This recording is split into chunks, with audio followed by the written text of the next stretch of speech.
Ladies and gentlemen, hey, hi, how you doing? Welcome back to the channel. Thank you so much for stopping by. Battlefield 6 just revealed some emergency updates going out to address some of the massive problems going on since the Winter Offensive update a few days back here in BF6 and REDSEC. Obviously, Winter Offensive was originally supposed to be the final main update for Battlefield 6 for this entire year. It was a little send-off to 2025.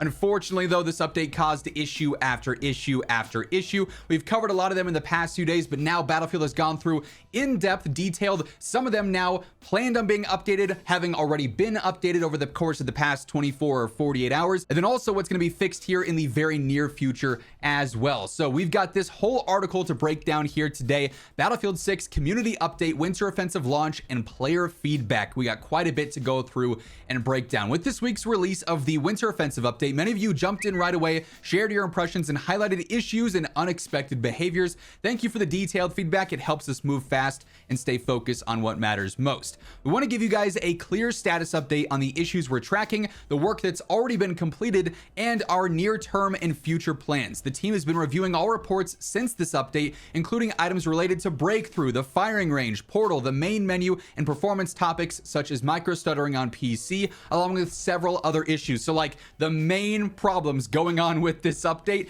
have all been, I guess, sort of addressed to an extent in this blog, as we'll see here. Several items have already been identified, are being addressed, or have been resolved. We're preparing to publish hotfixes to resolve a number of these issues, currently targeting the below dates, while others require additional investigation and validation before solutions can be finalized. So big news here today, December 12th, when you guys are seeing this video and updates going out on Steam, they say we're releasing this update early to resolve the micro stuttering issue. It also includes improvements to the main menu and the firing range based on your recent reports. Those experiencing micro stuttering, which basically makes the game unplayable in those matches where it's happening, that should be resolved here. The main menu bugs impacting basically everyone here, where the menu just gets stuck and you can't go into the mode you want, that's getting addressed here. The firing range issues where the hitboxes and the multipliers are incorrect, that's also being updated here as well. Then on December 15th, on PlayStation 5, Xbox, and the EA app, this hotfix will include resolutions for the main menu and the firing range as well. So Steam's getting this update a little bit early because the micro stuttering is so bad, whereas everyone else will then get this update on the 15th. Our goal is to keep you informed, show where resolutions are progressing, and then set expectations for what's coming next. So then they have this major section dedicated to issues identified after this update. Below is an overview of the key issues identified since this update went live, along with the current status for each of them and the work underway to address them. So battle royale issues where users remain stuck in air during insertion, that's now been resolved. They were able to fix that one pretty quick. Battle pass tier skipping with the Winter Offensive bonus path, we just covered this in our little update recap the other day. That's also been resolved. You can use your tier skips on the bonus path or the normal pass, and it'll all work correctly now. Changes to soldier momentum, where stringing together jumps and slides was killing your momentum just after the update. They also resolved this, as we covered the other day.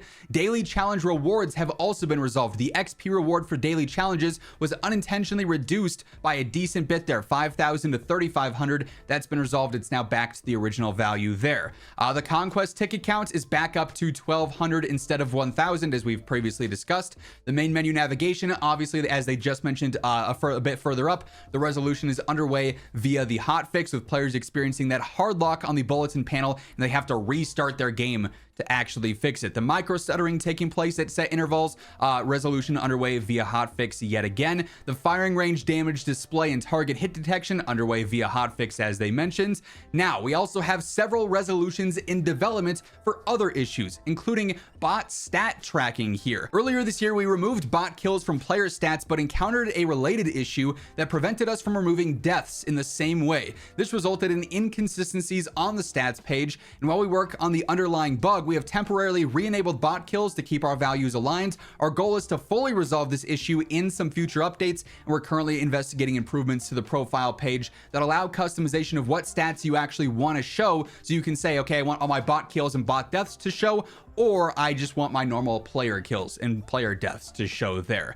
Instances of rubber banding with minimum spec systems. Another resolution is in development here. PC players with CPUs near the minimum specs and running low graphics may see rubber banding, hit reg issues, or other latency-like symptoms if the game can't maintain a 60 Hz simulation due to the CPU load. You can check this by enabling the performance overlay in your settings and putting on the simple performance overlay. And if you see the sim rate is dropping, try capping your frame rates to help balance that CPU usage. But that can actually seriously hinder your gameplay if you're getting hit reg issues because of it, you're rubber banding, or you're lagging in game because of the system specs there. So definitely be mindful of that if your CPU is not the best in terms of what the specs recommend there.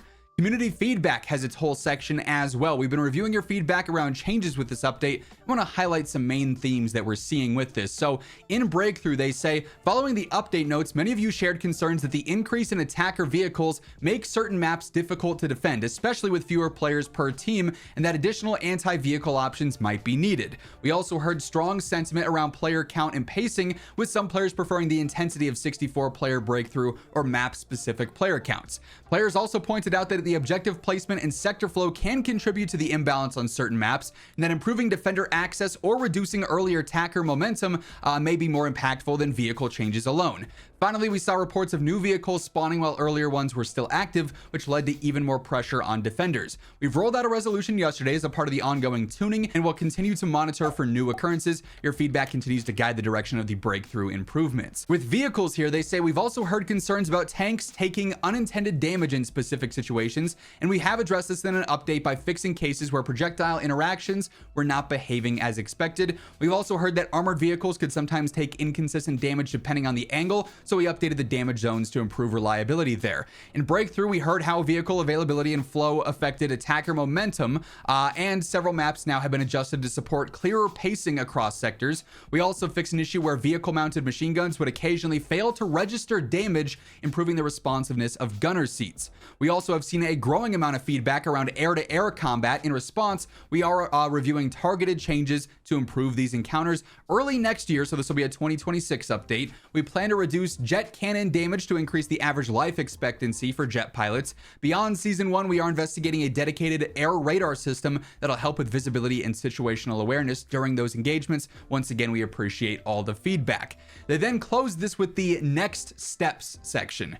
We'll continue validating the resolutions already in development, gathering additional data from your reports, and prioritizing remaining issues based on severity and player impact. Several items have already been resolved or will be through the upcoming hotfixes, and more improvements are planned in upcoming updates. Thanks again for your feedback. Your reports help us move quickly and focus on the right areas. We'll continue to monitor the situation closely and provide updates as fixes roll out. So hopefully, with a lot of this stuff mentioned, like especially here with the resolution in progress or resolution in development, we see these things updated before they go on a holiday break, and it'll be a couple more weeks before we start to see meaningful updates resume on a consistent basis, all the way in January. Probably the second week of January is when most people will be back in office for this. So hopefully, over the coming days, we obviously have some of the confirmed updates on the 12th and the 15th, but we continue to see other hot fixes drop with some pretty impactful and pretty important fixes here because of just how broken certain elements of gameplay are. That said, that is going to wrap things up for this video. If you guys enjoyed it, you found the info helpful, do me a favor, drop a like on it, and if you're new here, be sure to hit that subscribe button on your way out so you can always guarantee that you're up to date with everything going on in Battlefield. But once again, thank you so much for tuning in, and until next time, take it easy, have an awesome rest of your day, and I'll catch you later. Peace out.